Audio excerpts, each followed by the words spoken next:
하나님 아버지, 날마다 기록된 말씀을 붙잡고 기도하며 저의 죄를 회개하고 돌이키는 삶을 살게 하소서. 종종 말씀 앞에서 제 뜻을 주장하고 옳고 그름을 따지며 살아가는 이들에게 상처를 주는 연약한 자임을 고백합니다. 저의 시선을 주님께 두고 날마다 말씀을 가까이 하며 겸손히 내 죄를 보게 하소서. 저의 생각과 계산이 아니라 주님의 뜻과 말씀에 온전히 순종하는 삶을 살게 하소서. 오늘도 말씀하옵소서. 듣겠습니다. 예수님의 이름으로 기도합니다. 아멘. 성경 말씀 누가복음 19장 45절부터 20장 8절까지 말씀입니다.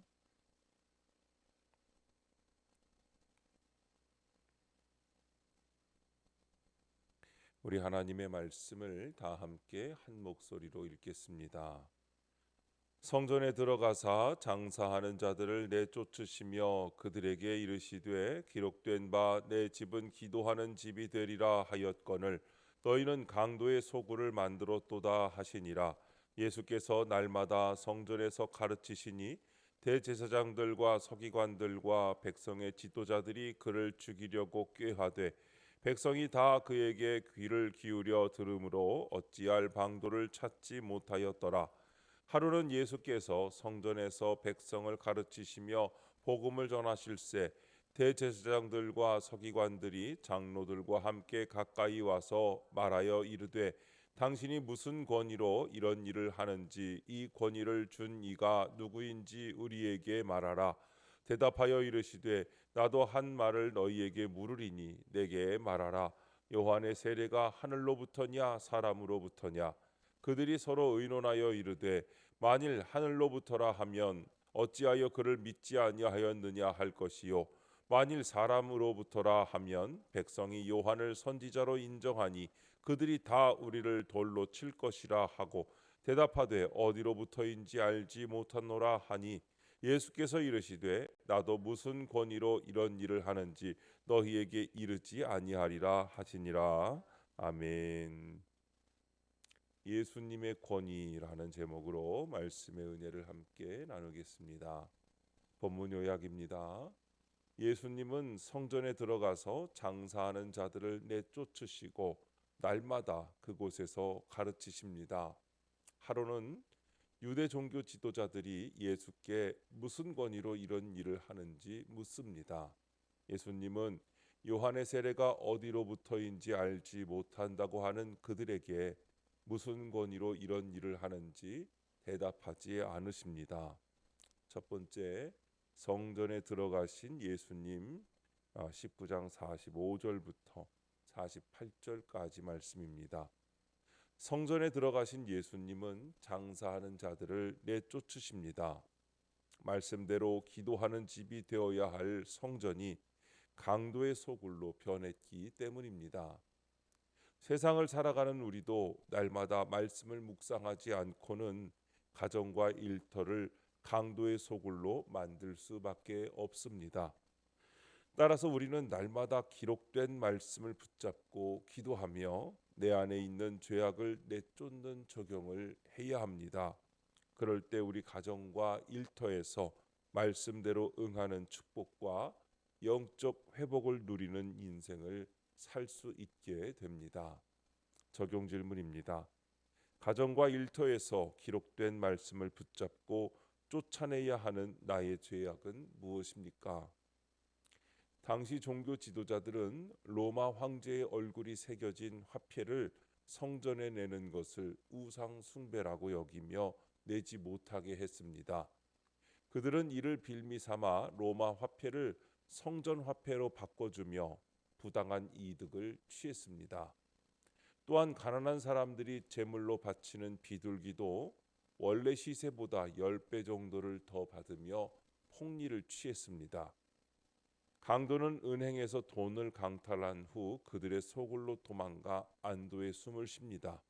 예수님은 가난한 백성에게 폭리를 취하고 안도의 숨을 쉬는 대제사장들에게 너희가 성전을 강도의 소굴로 만들었다고 말씀하시며 상을 둘러 엎으십니다. 교회를 내 사업을 번창시키는 통로로 생각해서는 안 됩니다. 경건을 이익의 재료로 삼는 것도 안 됩니다. 그런 나의 악을 말씀을 통해 스스로 둘러엎지 않기 때문에 주님이 여러 사건으로 나를 둘러엎습니다. 두 번째, 이런 일을 할 권위 20장 1절부터 2절입니다. 예수님이 성전에서 가르치시며 복음을 전하시던 어느 날 유대 종교 지도자들이 가까이 나아옵니다. 그리고 그들은 예수께 무슨 권위로 이런 일을 하는지 따지듯이 묻습니다. 우리도 매일 말씀을 묵상하며 주님과 가까이 있지 않으면 배우자나 자녀, 부모에게 가까이 가서 끊임없이 옳고 그름을 따지며 서로 상처를 주고받게 됩니다.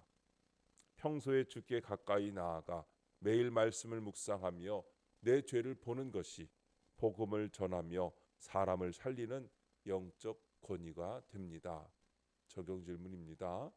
내가 날마다 가까이 하는 것은 기록된 말씀입니까? 아니면 각종 소셜 미디어나 인터넷 정보입니까? 오늘날 우리는 수많은 정보의 홍수 속에 살고 있습니다. 소셜 미디어는 빠르게 변화하는 세상의 소식을 전해주지만 동시에 불안, 비교, 분노를 일으키기도 합니다. 반면 성경은 우리의 영혼을 살리는 참된 양식입니다. 만약 내가 하루 대부분의 시간을 스크롤링에 보내고 말씀은 흘깃 읽는 정도라면 나의 영적 상태는 점점 약해질 수밖에 없습니다. 그러므로 실천적인 결단이 반드시 필요합니다.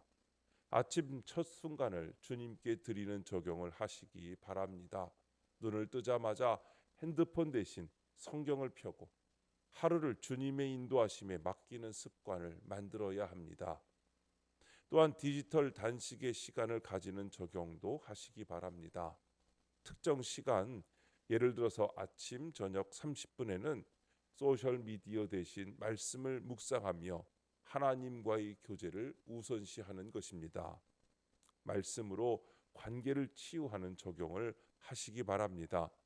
가족이나 동료와의 갈등이 생겼을 때 먼저 성경의 가르침으로, 예를 들어서 용서하라, 오래 참으라 하는 그런 가르침으로 마음을 다스리고 화해의 길을 선택하는 것입니다.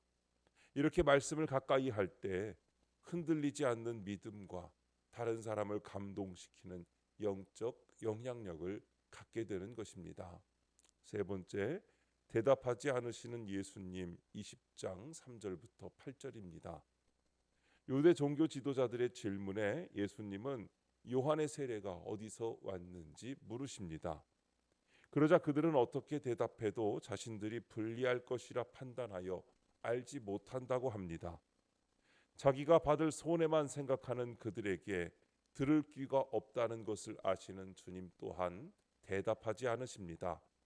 이처럼 이익과 손해만 생각하는 사람에게는 복음이 들리지 않습니다.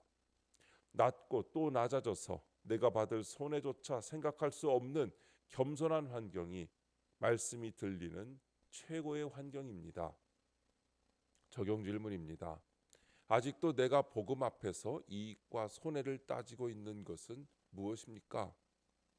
구체적으로 내가 복음 앞에서 계산하고 있는 것들은 무엇입니까?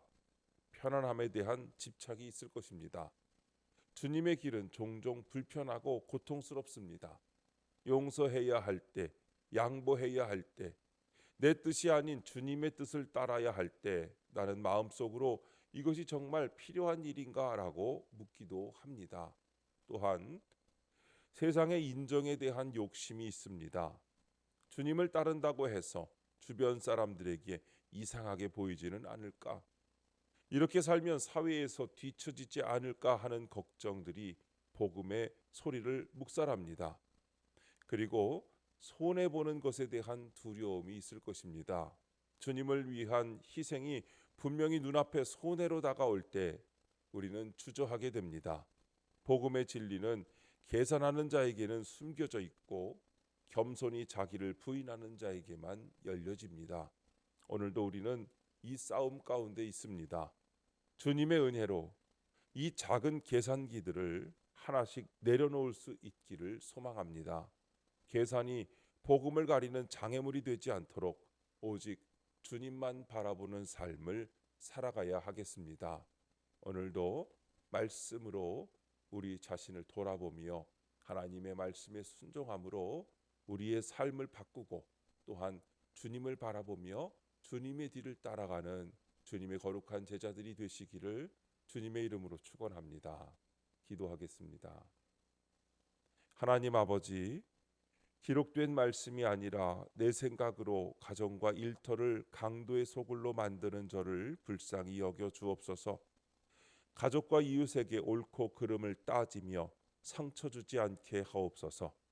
손해조차 생각하지 못하는 겸손한 환경이 말씀이 들리는 최고의 환경임을 알게 하옵소서.